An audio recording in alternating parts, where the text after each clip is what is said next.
আসন্ন এডিসি ভোটে বাড়ছে রাজনৈতিক উত্তাপ। পাহাড়ে মাথার ভাঙন অব্যাহত। কাঠালিয়া মির্জা রাজাপুরে বিজেপির জমজমাট প্রচার। মুখ্যমন্ত্রীর বক্তব্যে শান্তি সম্প্রীতি এবং উন্নয়নের প্রতিশ্রুতি। এডিসি ভোটের আগে বদলাচ্ছে পাহাড়ের রাজনৈতিক সমীকরণ। আসন্ন ত্রিপুরা স্বশাসিত জেলা পরিষদ নির্বাচনকে সামনে রেখে বিজেপির জোরদার প্রচারাভিযান। সেই আঙ্গিকে শুক্রবার 22 নম্বর কাঠালিয়া মির্জা রাজাপুর আসনে তীব্র লড়াইয়ের বার্তা পৌঁছে দিল বিজেপি। এদিন তৈবান্দাল HS স্কুল মাঠে যোগদান সভা অনুষ্ঠিত হয়। বিজেপি প্রার্থী পদ্মলোচন ত্রিপুরার সমর্থনে এই সভা আয়োজন। সভায় উপস্থিত ছিলেন মুখ্যমন্ত্রী মানিক সাহা।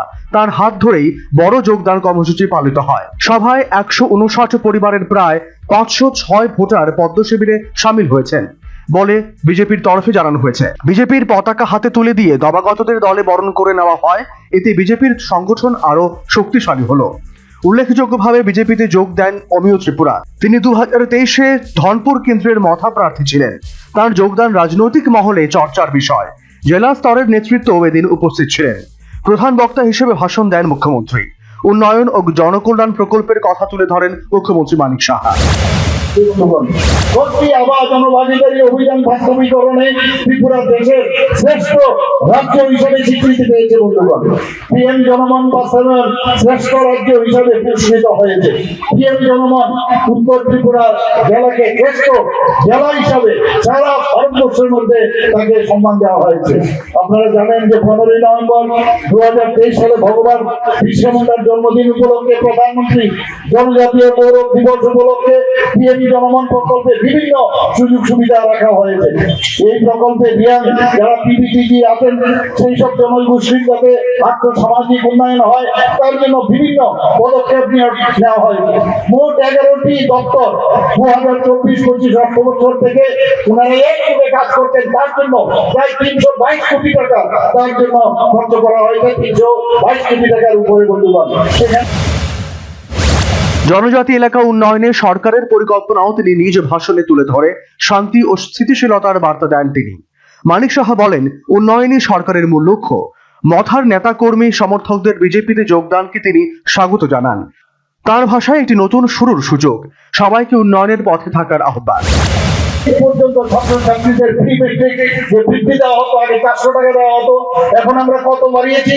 প্রায় 1000 টাকা আমরা সেখানে বাড়িয়েছি। বিনামূল্যে পাঠ্যপুস্তক, মেধা পুরস্কার এবং কোচিং ব্যবস্থা দেওয়ার আমরা জনজাতি ছেলে মেয়েদের তাদের ব্যবস্থা আমরা করেছি। যারা উচ্চ শিক্ষার জন্য পড়াশোনা করবে তাদের জন্য এককালীন যাতে তাদের আর্থিকভাবে সাহায্য করে দেন তার ব্যবস্থা আমাদের সরকারের তরফ থেকে করে দেয়।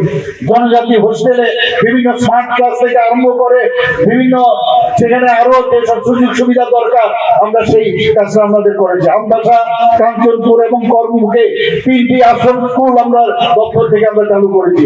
29টি শুধু এই যে হোস্টেল আমি বললাম তাই নয়, প্রায় 29টি নতুন হোস্টেল জনজাতিদের জন্য তৈরি হয়েছে। আরো 44টি অলরেডি আন্ডার কনস্ট্রাকশন, সেটিও কিছুদিনের মধ্যে তার ইনগুরেশন হবে। বন্ধুগণ, আজকে তিনি পদ্মলোচন ত্রিপুরার সমর্থনে ভোট চান। দলীয় প্রার্থীকে জেতাতে কর্মীদের আহ্বান জানান। গণতন্ত্র শক্তিশালী করতে ভোটের গুরুত্ব বোঝান। মানুষকে সচেতন থাকার বার্তা দেন। এদিকে মথায় কোনো নিয়মানুবর্তিতা ও শৃঙ্খলা না থাকায় তিনি দল ত্যাগ করেছেন বলে জানালেন অমিয় ত্রিপুরা।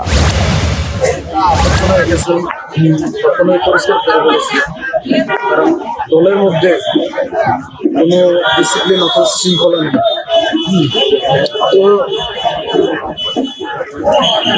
সেই কারণে আরো অনেকগুলি কারণ রয়েছে।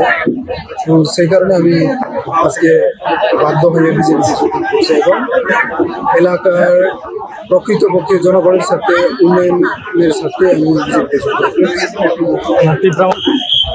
কোনো ধরনের দলীয় কোনো নেতৃত্বদের কোনো মানে দলের প্রতি কোনো কন্ট্রোল নেই। অন্যখানে কি কত জানেন, কিন্তু এখানে কোনো শৃঙ্খলা নেই। প্রথমেই বলেছিলাম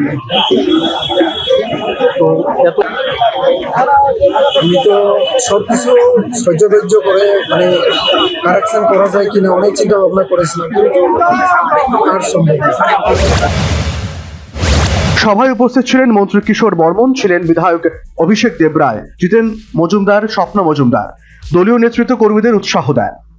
এই যোগদানকে বড় সাফল্য বলছে বিজেপি। বিরোধীদের চাপে রাখার কৌশল স্পষ্ট। এই সভা এডিসি ভোটের আগে পাহাড়ে সমীকরণ বদলের ইঙ্গিত বলে রাজনৈতিক বিশেষজ্ঞ মহলের অভিমত। Bureau report, news vanguard.